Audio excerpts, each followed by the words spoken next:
G'day Kenan and fellow reptile fans.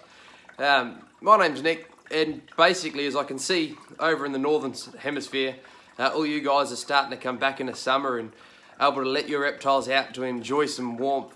Down here where I live in the southern states in Australia, the warmest part of our year is coming to an end, and a lot of my reptiles are having to come indoors. So I thought I'd do a bit of a quick video about my frilled neck lizards and having just moved into their indoor enclosure. So over the summer months, the frillies live out here in the outdoor enclosures with their shinglebacks, Cunningham skinks, and the bearded dragons will move back in right in the middle of winter.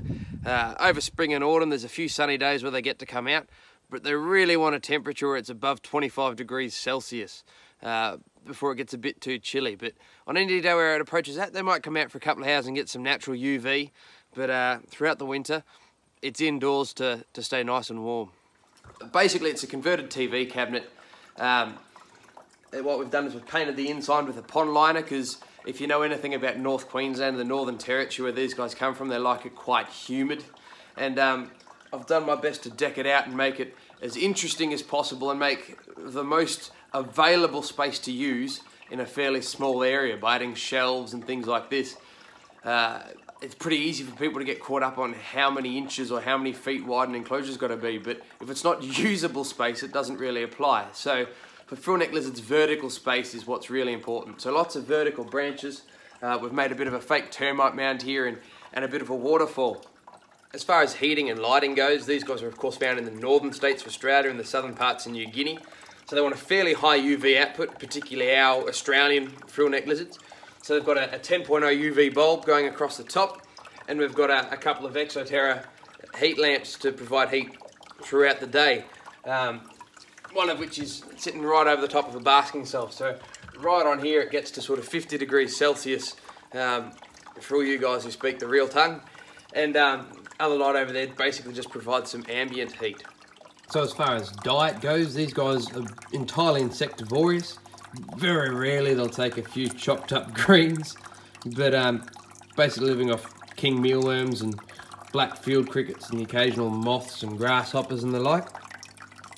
As a substrate, we have cocoa peat with a tiny bit of sand mixed in. Partially as an egg laying substrate. These guys are just starting to reach breeding size here, but unfortunately I think I made a bit of a mistake and moved them into this new enclosure right as they were coming into breeding. So no eggs this year, but fingers crossed for next season. So an interesting feature about frilled neck lizards is they're often a bit of a pain for drinking standing water. So they like movement in their water, or they need to be misted. So basically I built this waterfall on the right hand side out of polystyrene boxes and expanding foam. And we carved out all the rocks individually and added the termite mound made out of the same stuff. Painted it with concrete and then a few layers of acrylic paint. And laid the inside with the pond liner and added a little pump, and the moving water really starts to stimulate them.